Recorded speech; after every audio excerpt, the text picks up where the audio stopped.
이제 천도제 그 말씀을 하셨는데 49제를 이제 네. 돌아가셨을 때만 하는 건지 뭐 이제 예를 들어서 뭐 다른 절에서는 여느 때도 뭐 그런 거를 지금 하잖아요. 네. 뭐 백중 때도 뭐 49제 지낸다고 네. 하고 그래서 그런 게 좀 뚜렷하게 좀 더 꼭 돌아가셨을 때만 7주제를 지내는 건지 그런 거 좀 알고 싶습니다.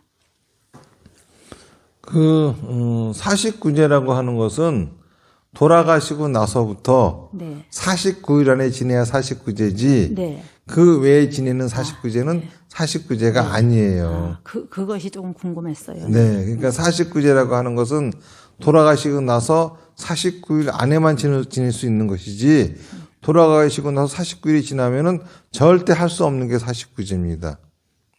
그건 이제 그럼에도 불구하고 하는 거는 좀 이거는 말도 안 되는 반칙이죠. 아, 예. 예. 거짓말이에요. 그러니까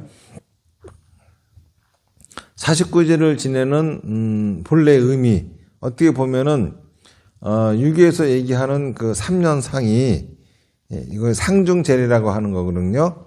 이것이 이제 불교에서는 49제 또 100일제 1년 3년 이렇게 지내는 제사를 말을 합니다. 상중제례라고 하는 거거든요. 그러니까 상중에 상이 끝나지 않았죠. 상중에 지내는 제례다 그래가지고 상중제례다 하는 거예요. 상중제례를 지내는 가장 큰 목적은 그 가까운 사람의 죽음을 위해서 받은 상처를 치유하는 것이 가장 큰 목적이에요. 가까운 사람이 죽음으로써 받은 상처는 두 가지가 있어요. 하나는 뭐냐 하면은 죽은 사람을 위해서 우리가 할 수 있는 것이 아무것도 없다는 거죠. 사람이 죽어버리면은 그 사람을 위해서 따뜻한 밥도 차려줄 수 없고 좋은 옷도 사줄 수 없고 그분을 위해서 우리가 좋은 것을 하고 싶어도 이제 할 수가 없다라고 하는 걸로 인한 상처, 후회죠. 이런 것들이 남아요. 두 번째로는 가까운 분이 돌아가시면은 그분을 다시 만날 수 없다라고 하는 상처가 남아요. 이별의 상처겠죠. 요 두 가지를 치유하는 것이 목적입니다. 그러면은 어떻게 치유하느냐? 여기에는 드러난 뜻이 있고 숨어 있는 뜻이 있어요. 드러난 뜻으로 치유하는 것은 불교에서 얘기하는 지장경, 시황경에 근거해가지고 하는 것이 사실은 상처를 치유하려고 하는 거죠. 시황경에 의하면은 사람이 죽어서 3년 동안에 10명의 왕을 만난다 그럽니다. 그러면서 그때그때마다 재판을 받고 또 그때그때마다 살아있는 사람들이 죄를 지내주거나 하지 않으면은 죽은 사람이 큰 고통을 겪는다. 대충 이런 내용이에요. 자, 실제로 그러하다 하면은 죽은 사람을 위해서 우리가 뭔가 할 수 있는 게 있잖아요. 그것도 아주 죽은 사람을 위해서 무엇보다 필요한 가장 큰 거를 해줄 수가 있잖아요. 그렇게 함으로써 죽은 사람을 위해서 더 이상 아무것도 해줄 수 없다라고 하는 상처를 치유하는 겁니다.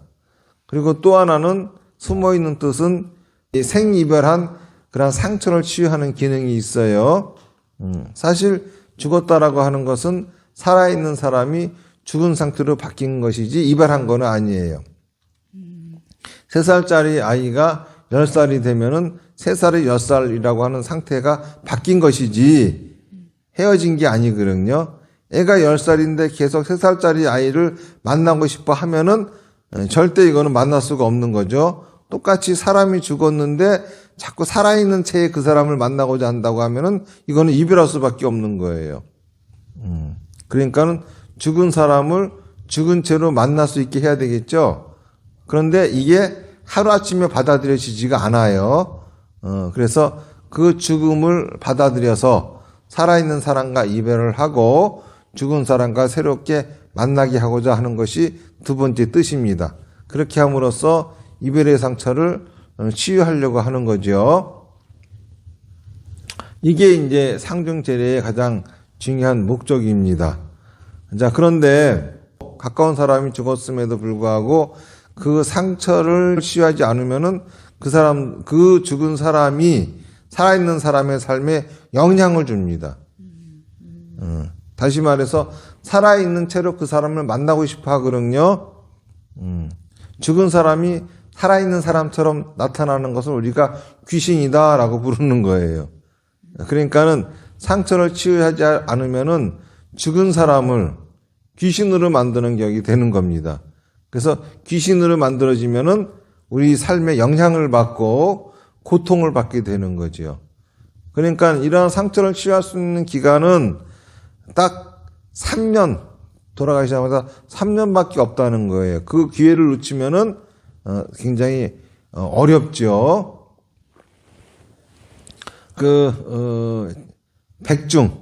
백중이라고 하는 것은 본래 뜻은 천도의 뜻이 아니에요. 목련존자가 어머니를 천도한 것을 기념해서 불자들은 구대 조상의 공덕을 짓는 목적으로 스님들에게 대중공양을 올리고 스님들은 그들의 조상을 위해서 축원을 하라라고 하는 것이 경전에 나오는 본래 있는 뜻이지, 우람분절의 행사를 하면은 목련존자 어머니처럼 전부 다 천도가 되어진다 이런 말은 없어요. 다시 말해서 이 우람분경이 나온 우람분경에 있는 핵심은 효라고 하는 거예요. 그리고 이 우람분경이나 또는 지장보살 시황경 이런 것들은 중국에서 만들어진 경전인데 왜 만들어졌느냐 하면은 불교가 중국으로 전래되어졌을 적에 스님들은 가족을 버리고 출가를 한단 말입니다. 그리고 자기 부모한테 절도 안 해요. 이러한 모습들이 중국인들한테는 크게 반감으로 받아들여졌어요. 그러다 보니까는 불교가 중국화될 필요가 있었거든요. 그래서 중국의 효 사상을 받아들임으로써 다시 말해서 이 백중 우람분경을 통해 가지고 우리 불교도 효를 행하는 종교다라고 하는 걸 중국인들한테 인식시켜 줌으로써 그리고 또 부모 은준경도 그렇고 중국에서 만들어진 경전들이죠. 그렇게 함으로써 불교가 중국 사람들한테 전달이 될 수 있었거든요.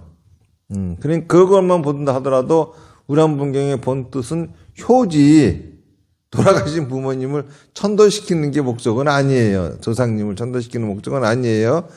그러니까는 그거를 모르고 원래 우람분절 백중 때 새겨야 될 것은 효라고 하는 그 사상을 새겨야 되는데 그러하지 않고 천도한다는 등 이렇게 얘기를 하죠. 그리고 그걸 또 이제 원래는 없었습니다. 제가 알기로도 한 10년이나 20여 년 전에 등장한 거예요. 백중에 49제처럼 7일에 한 번씩 제사를 지내준다. 이런 말이 나오게 된 거죠. 사실 다른 나라들 가보면 이런 거를 주로 하는 종교는요, 불교 중에서도 사이비 종교, 무속인들이 만든 종교나 이런 짓을 하는데 대한민국은 조계종이라고 하는 큰 종단이 그런 짓을 합니다. 또 큰 절들이 다 이런 짓들을 해요. 이거 외국 나가면은 그거는 좀 이 사이비 불교들이 하는 행동들이지 정통 불교가 절대 하는 행동들이 아니에요. 참 이거 문제가 있는 거죠. 그러니까는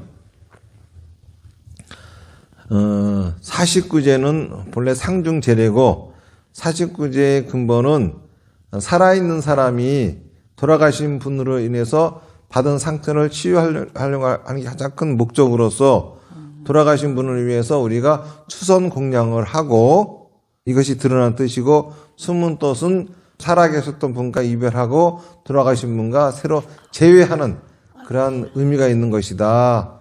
그런 겁니다. 잘 알았습니다. 그런 거를 하지 못해가지고 상처가 아직 남아있다고 하면은 그런 분들을 위해서는 특별히 저희들이 또 어떤 방법을 만들어가지고 상처 치유하는 것들을 해야 되겠지만은 지금 하고 있는 천도제라고 하는 것들이 그런 뜻으로 쓰지 않고 혹세무민하는 방식으로 사용되어지고 있습니다. 중생들을 속이고 그리고 각자 사찰들이 중생구제가 아니라 중생들의 금전을 빼앗으려고 하는 그런 행태로 지금 벌어지고 있기 때문에 아주 안 좋은 거죠. 잘 알았습니다.